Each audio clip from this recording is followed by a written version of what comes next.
So to frame tonight's discussion, I have a question. Now, Colin Garbarino, Dr. Garbarino is a colleague of mine and also a friend. He often says that to do history, one needs to ask good questions. Good questions. It's harder than it may seem to ask a good question. I think I have a good question. I think I have a good question because it's not my question alone. Aristotle, in his Nicomachean Ethics, poses several questions for us, and I would like to steal from him for the framing of a particular question. The framework for this particular question looks like this. What makes a good X? So what makes a good hammer? What makes a good hammer? Well, Aristotle answers it, at least with this framework. To decide whether a hammer is good or not, one must look at the hammer's function. So I guess a general hammer, what's it for? Driving nails. So you would look to the hammer, you would say, well, is it performing its function well? What sort of attributes might you need for a good hammer to qualify as a good hammer? It's got to have a good balance, has to have a strong handle, maybe a handle that doesn't slip. Want to make sure that the weight of the head provides you with an efficient, almost effortless swing. And if you're hammering the way I hammer, you also want to have an immediate remedy for mistakes that you make as you mess up the hammer of the nail, the hammering of the nail. So maybe a claw at the back. If you had two hammers and the function was to drive a nail, you would be able to compare the two, assuming they were not absolutely identical. And you could say, well, this hammer is better than that hammer. If you had three, you could find the superlative, the best hammer. So a chair is the same. It's not a good chair if it won't hold your weight up, but I assume for your benefit that those chairs are better than just a standard wooden chair because they're more comfortable. If you're looking for even a better chair, you might look at a chair that was made of leather, that was supple, that reclined. You might look for comfort and aesthetics. So what about something a little bit more complicated than a chair or a hammer? What about a dog? What makes a good dog? What's the function of a dog, a companion? The dog should be well-trained, obedient, loyal, have a good deep bark. Unlike my dog Kipling, shouldn't shed.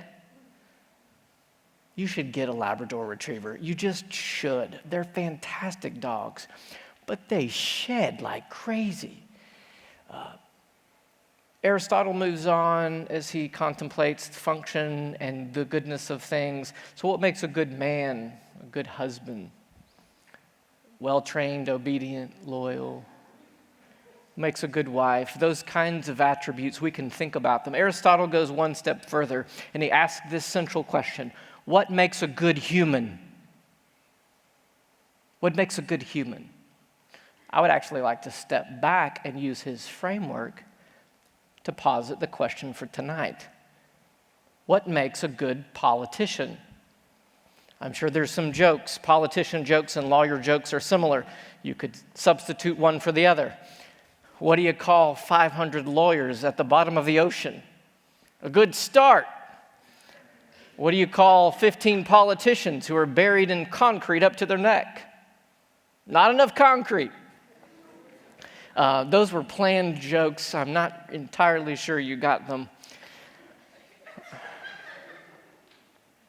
So what makes a good politician for real? For Aristotle, his ethics and his politics were not two separate subjects, they were one. What makes a good politician? We could answer that question by coming up, well, a politician should be well-educated, deeply educated in history, in philosophy, in literature, in economics. I would say in law. Not that you have to be a member of the bar, but you should be a good lawyer. There are plenty of PhDs in government or political science who know more about the Constitution than I do. They know more about the law than I do. In that sense, they're good lawyers. I would say you also need to have a person who is one of integrity, And I don't mean mere honesty, I mean integrity. That is someone who is consistent internally and externally. There's something else, though. I don't know what to call it. So for tonight, I'm calling it the something something. What is the something something that makes a politician good? Helps him, helps her perform her function as a politician. So I don't know the answer right now, but I do have an idea. So what I would like to do, if you can picture the answer to my question as an invisible man, I would like to give us some contours. By pointing to John Dickinson, I would like to put some clothes, maybe a scarf, maybe a hat, maybe a jacket onto an invisible man so that we can at least point to it. We may not be able to describe it with utter specificity, but to say, that's the something something. I think John Dickinson is a fabulous example of a good politician, and I hope to convince you of the same tonight. I will necessarily be glossing over his entire life. Remember, he was a human being. He got up, he had breakfast, he washed his hands. I don't know, maybe he didn't wash his hands back then. Eventually, he washed his hands. He got dressed. We're going to gloss over very quickly. He was born in Maryland. His father was an attorney and a judge. Tobacco, farm tobacco. His family was a family of means. Accordingly, he was afforded a liberal education. That is the education of free men, the education that allows you to enter into a great conversation. He will describe it as such. Others described it as a classical education. He studied history. He studied the Romans, the Greeks. He studied Latin. And he studied law. His parents were pleased at his proficiency in his studies, and he went to Philadelphia from Maryland to study law. And then he went somewhere special. He went to England. He studied at one of the Inns of Court. Middle Temple still exists today. He stayed there for 3 years, and he fell in love with England, with her laws. He felt very much to be an Englishman. He studied history. He studied the great affairs of humanity. He understood the precedents. He understood how it worked, the Constitution, the Bill of Rights, theirs, not ours. When he came back, think Harvard, Stanford, Yale. When he came back to Pennsylvania as an attorney, he was well received, very prestigious education. And this is not what happens in Texas. I am a member of the state bar. In England, barristers are called to the bar. Interesting turn of phrase.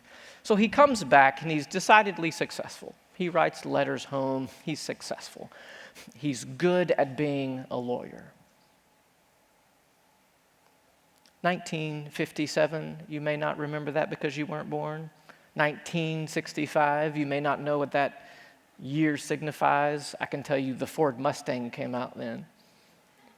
So rewind 200 years from the Ford Mustang in 1965. The first event that points to the something something, and push pause. That's where we're headed. In 1757, he returned to Philadelphia. About that same time, just earlier, was the end of the French and Indian War. Great Britain had come to the aid of the colonies, and Great Britain was in severe debt. So this may not sound like a whole lot of money today, but 75 million pounds. That's what they started with. After the French and Indian War, 133 million pounds in debt. So the people in positions of authority, Parliament, they were trying to figure this out. What should we be doing? We've got to figure out a way to pay this debt down. They had some ideas. One of those ideas wasn't novel, a little bit different. Hey, they said, we were protecting the colonists. How about they pay for some of this? And so they came up with an idea. Hey, remember that Stamp Act that we had? Let's do a new one of those for the colonists. All the legal papers, the contracts, the wills, the deeds for title to land. Hey, they like to play cards and dice. Let's make those have stamps too. And so the Stamp Act happened. The Stamp Act was the very first time something happened in the colonies.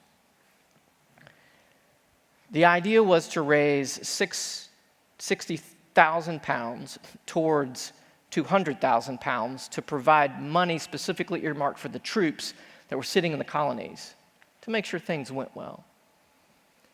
Things did not go well. So for the first time in many, many years, the colonists called a Congress. It was called the Stamp Act Congress. They weren't very, novel in their names. And John Dickinson, because of his excellence in the practice of law and his ability to move and shake in his community, the bustling city of Philadelphia, was called as part of this Congress. And he wrote some resolutions. He loved England, Great Britain, and he wanted to communicate with the people who were in positions of authority, the people with whom he felt this great affinity, and he did so. This was the tone and the very first indicator or pointer towards the something. I'm just going to read it to you. This is his authorship, although it did go through committee. These are resolutions from this Congress. The members of this Congress, sincerely devoted with the warmest sentiments of affection and duty to His Majesty's person and government, inviolably attached to the present happy establishment of the Protestant succession, and with the minds deeply impressed by a sense of the present and impending misfortunes of the British colonies on this continent, having considered, as maturely as time will permit, the circumstances of the said colonies, esteem it our indispensable duty to make the following declarations of our humble opinion respecting the most essential rights and liberties of the colonists, and of the grievances under which they labor by reason of several late acts of Parliament. I don't expect you to get all of that, but did you hear the tone? He's basically saying this: dearest Crown, this is King George III, 1760. Actually, John Dickinson got to meet King George II when he was in London. This is King George III, the grandson. Crown, I don't know what you call him. Hey, Your Majesty, we're good. Parliament, those kids, boys. Parliament, it's Parliament. We're good. This is what he says: we owe you the same allegiances, the same subordination that any natural-born Englishman owes you. This is how he wrote it: that His Majesty's subjects in these colonies owe the same allegiance to the Crown of Great Britain that is owing from his subjects born within the realm, and all due submission to that august body, the Parliament of Great Britain. Number 2, that His Majesty's liege subjects in these colonies are entitled to all the inherent rights and liberties of his natural-born subjects. We owe you the same allegiances, Your Majesty, because we're true Englishmen. But we're Englishmen, which means we have some liberties that are essential, and Parliament's messing with them. He makes a very straightforward logical argument. If you've had an intro to logic, you will know that an argument is sound if it is a valid form, that is, the argument has valid form, and all the premises are true. Number 1, hey, this is your laws, Parliament. Our laws, your laws. You can't tax us unless we consent. See all precedent since the Magna Carta. It's an overstatement of the case. You can't tax us without our consent. We have to give consent for you to tax us. Your rules. We can consent in person. We can consent by representatives. Right? You cannot tax us unless we have representation or we consent. Number two, premise number two. We're not there. We're over here, you're over there. We can't have representation in Parliament. So if you must have representation to be taxed and you can't have representation, you can't tax us. Repeal the Stamp Act, people. And so there's much more going on. Much more. The colonists are doing other things. But John Dickinson won. They repealed the Stamp Act. And in its place, they had this, what I would call the little thin edge of a wedge, the Declaratory Act. And it basically said, we repealed this, but Great Britain has the right to do whatever we want to do anytime we want to do it. But they didn't do anything with it. John Dickinson was successful. He argued to his audience, and he was successful. All right, so that's one. That's our first step towards getting to this something.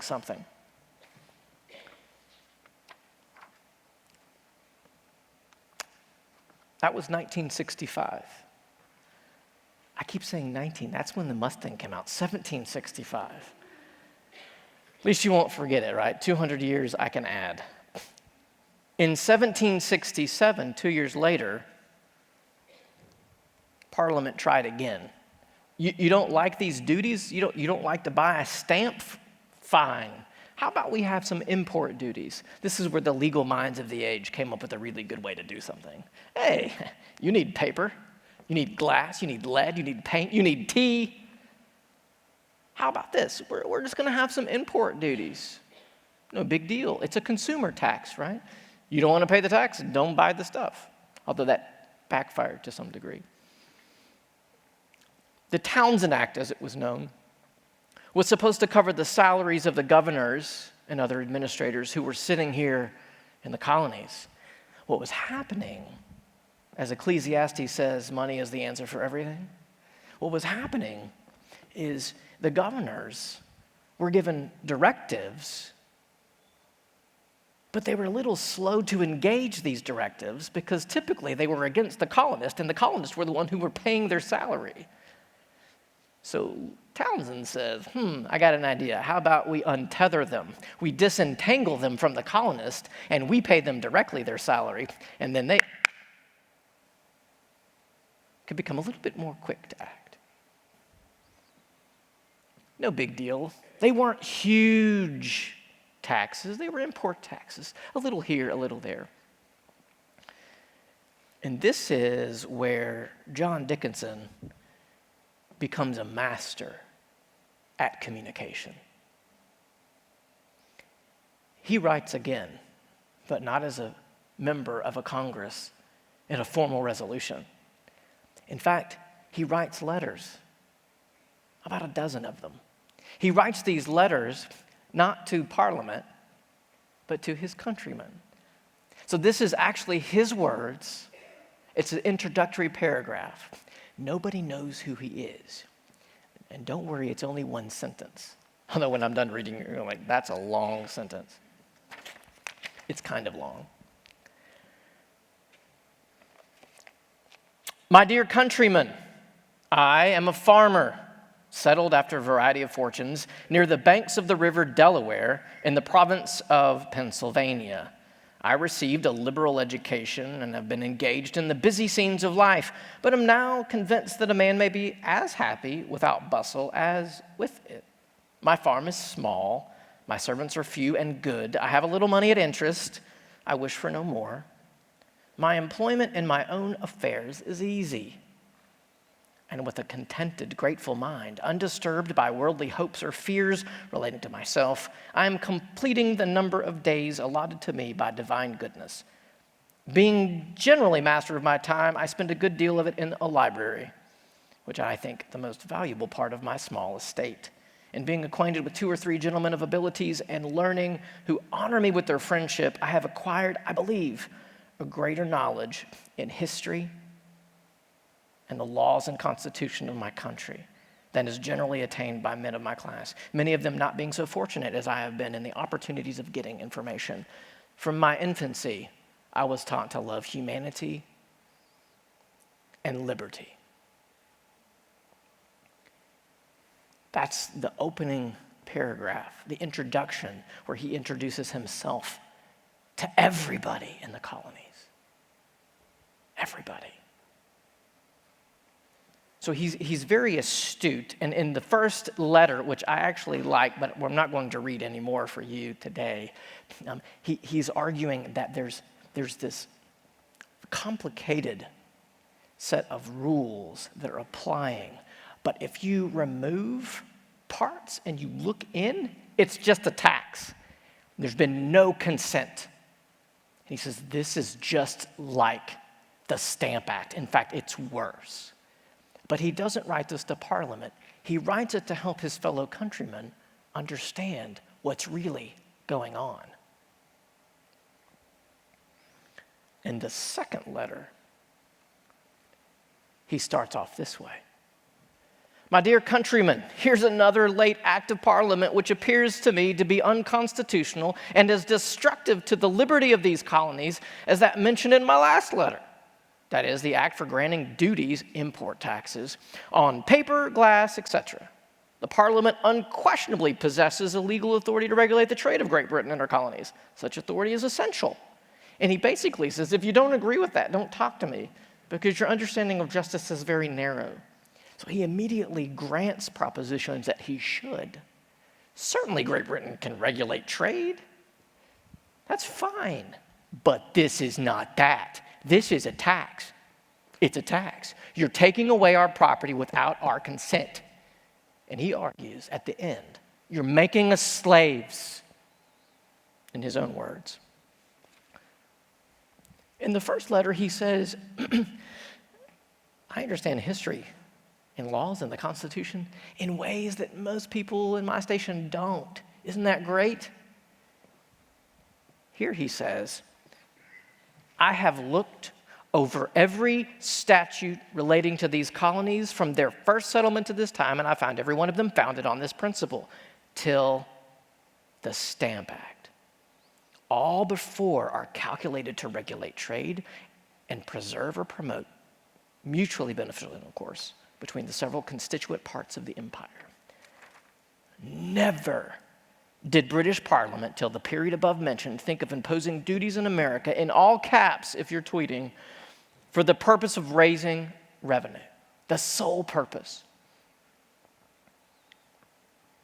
And so he presents this to the colonies. Upon the whole, the single question is whether the Parliament can legally impose duties to be paid by the people of these colonies only for the sole purpose of raising a revenue on commodities which she obliges us to take from her alone. If they can,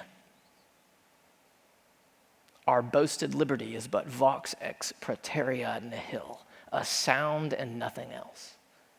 Our boasted liberty is but a sound and nothing else. This is how he starts. Tap, tap, tap. He's keeping time. He's getting everyone on the same page. Tap, tap, tap. And then he ramps it up. Tap, tap, tap, tap, tap, tap, tap, tap. And he gets louder. Tap, tap, tap, tap, tap. And he gets to the second letter, and he starts adding. The syncopation of his argument is a beautiful thing. You don't have to take my word for it. I'm not going to read you anymore, but I would like to submit this as Dr. Joseph here, he studied at Princeton University. Do you know what the now Princeton University, it wasn't called that before. Do you know what they did when people found out who the farmer was? Remember, he was writing anonymously. At some point, they identified John Dickinson as the Pennsylvania farmer. Do you know what they did? They gave him a Doctor of Laws. Because what he had written in these letters pulled together the colonies and united them. Fast forward to the Articles of Confederation, which I'm letting a little bit ahead of the game here. He wrote the first draft, and you know what he called the colonies for the first time in the history of the world? The United States of America. He wrote that. He was uniting the colonies. He made his argument first to Parliament. Now he's making his argument to his countrymen to get them on the side so that we can be unified, or they could be unified. All right, that's the second. We're getting to the something that makes you a good politician.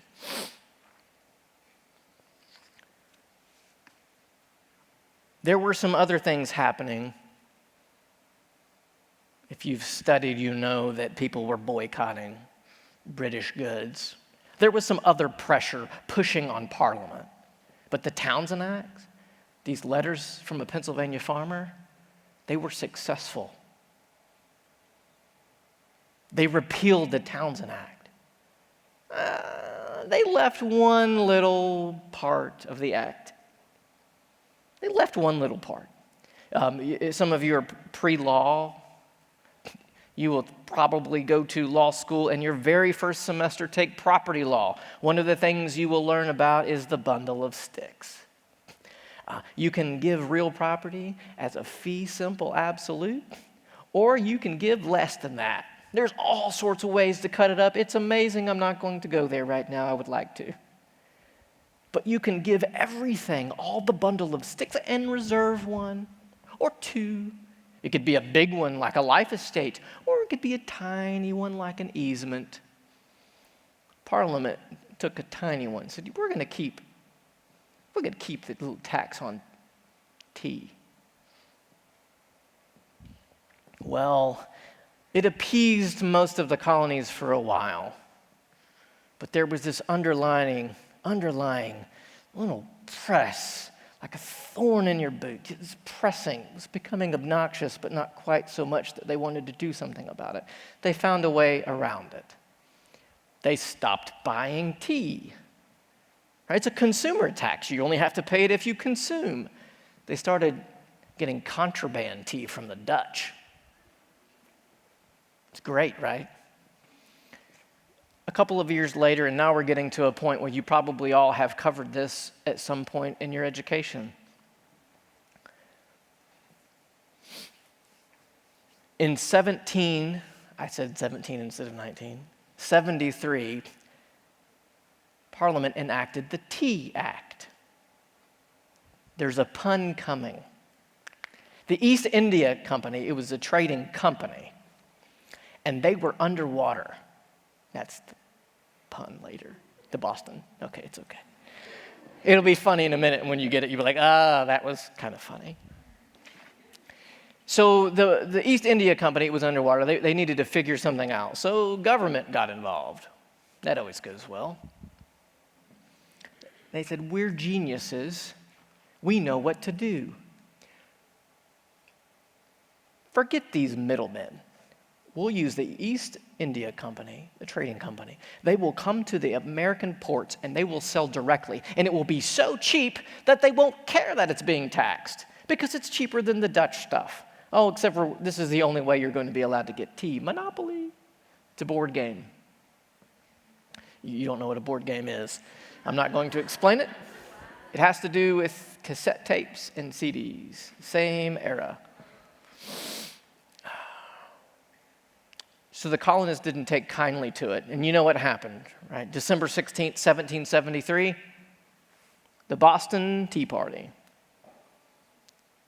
Some interesting folk dressed up like Halloween as Indians. They went on to Dartmouth, which was the name of the vessel, and they dumped 10,000 pounds.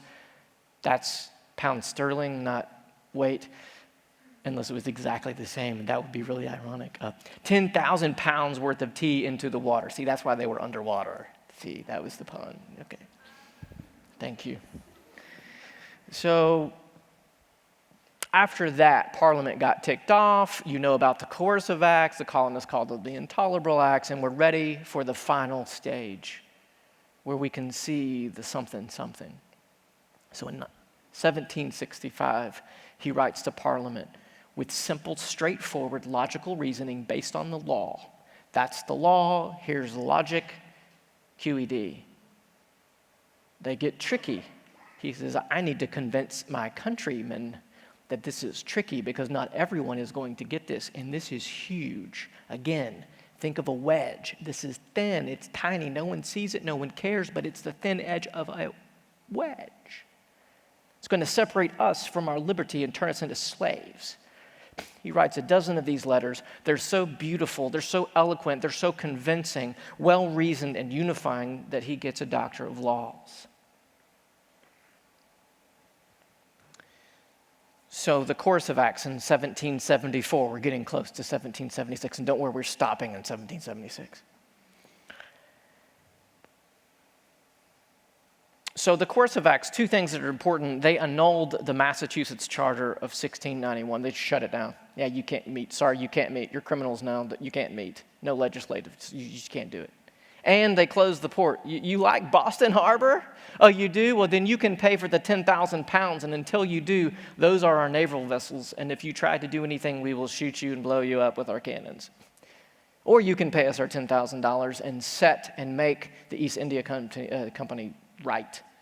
You could put them where they were before. Actually better because they just got $10,000 or 10,000 pounds. So in September, after the course of acts the same year, there was the First Continental Congress, and there was a declaration of resolutions. And you can hear the tone. I'm only going to read the first line. Instead of,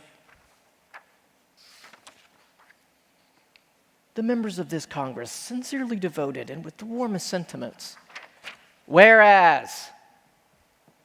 So if you go to law school, they will teach you not to use the word whereas, but everyone still does use the word whereas because we're all afraid not to use the word as. We're not supposed to say comes now plaintiff. We're just supposed to say that plaintiff is, but we all still do.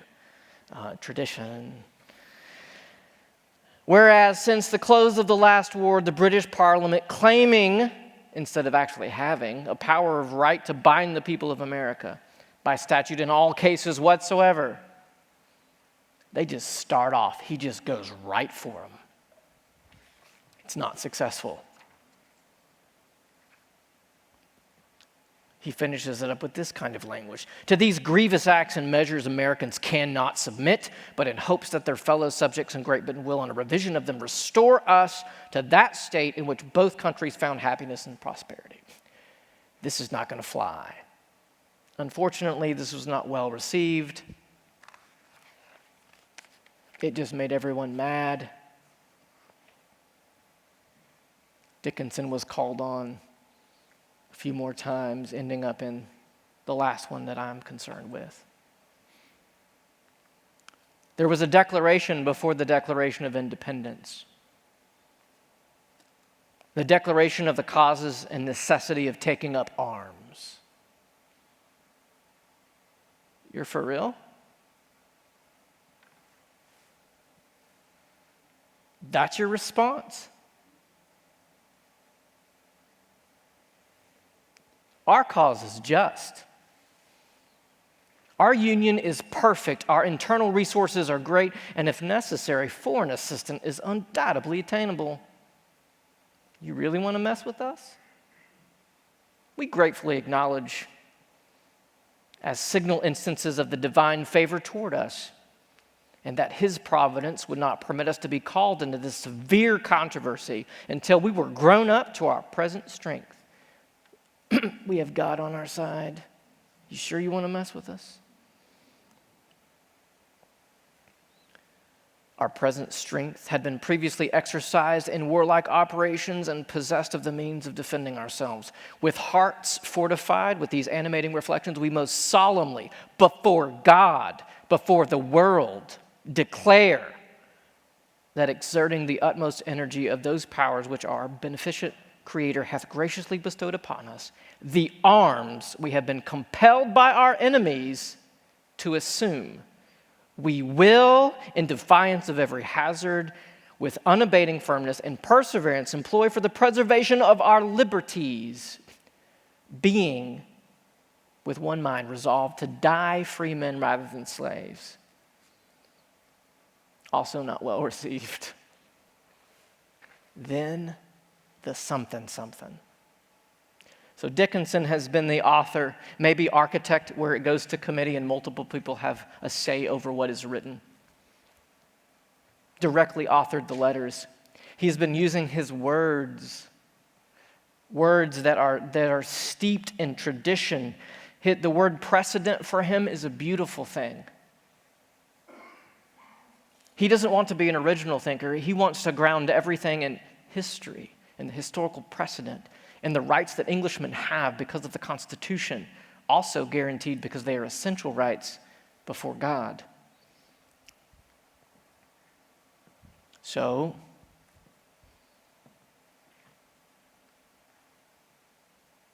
it's time.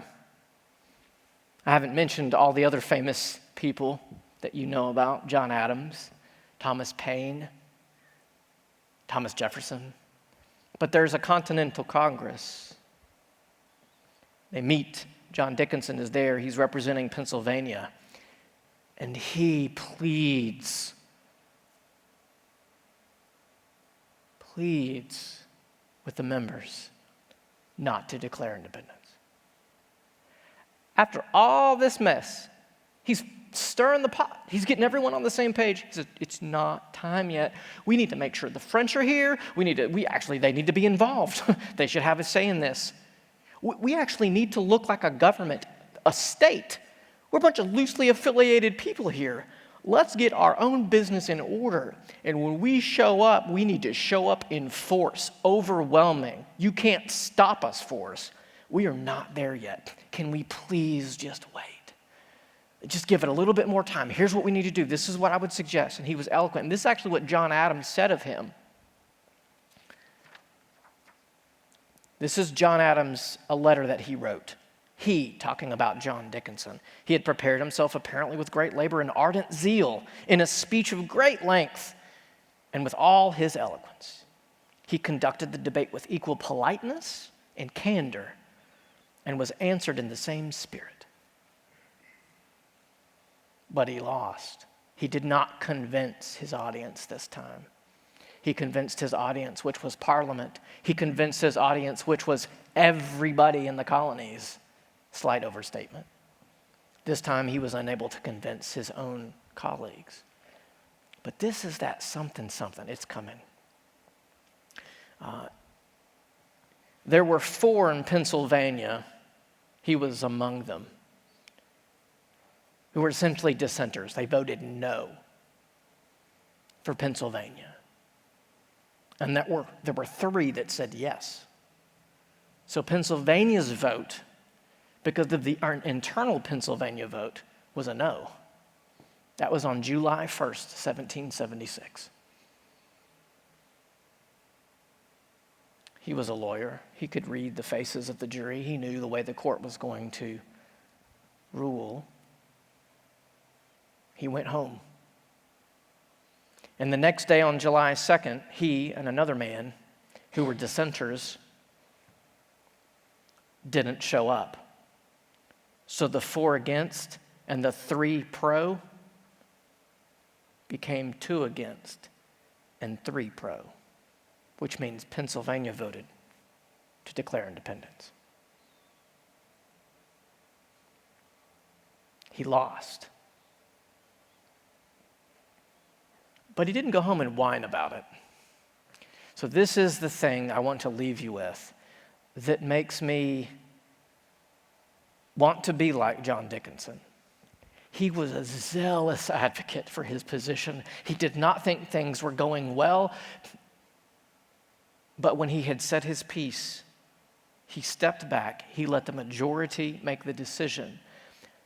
And out of all the members of Congress that met then, only 2 signed up for battle. He was one of them. He had literally spent his breath, his blood, his time arguing against declaring independence at this time. And as soon as they made the decision to do so, he said, "Get me my horse, get me my sword, and get me my gun." Out of all the other members of the Congress, only one other man stood up to fight. He was the other one, and he voted against it. That is the something that makes you a good politician. And it has absolutely nothing to do with your words. He was not a great military guy. There are no stories about his victories. That's not the point. The point is actually that he was much less a military guy. But he said, I am with America. Whatever the decision is, I'm all in. So much so, he was all in more than all the other people who voted for it, except for one. I think that's the something. In his own words, this is what he says later. He drafted the Articles of Confederation, which was our first attempt at a constitution. It was rather weak, but you could understand why. There was no way to tax. You could understand maybe why they had it in there. There was no strong executive. There was no way to amend it. Right? There was no way to regulate commerce or foreign affairs. It was a good attempt.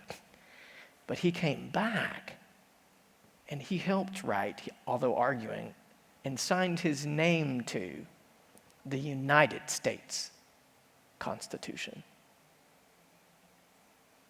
There's an appellation here. He didn't physically sign his name. He was too ill, but he had someone sign for him. He wanted to be known for that. He was about that. And I would argue that we have the best government in the world if we have a constitution, if we could follow it. These are his words. So I asked John Dickinson, what makes a good politician? This is his answer. Whenever the public resolutions are taken, to regard them, though opposite my own opinion, as sacred, because they lead to public measures in which the commonweal must be interested, and to join in supporting them as earnestly as if my voice had been given for them. I will support them, even though they are not my opinions, as earnestly as if my own voice had been given for them. He holds himself out as a trustee of the people.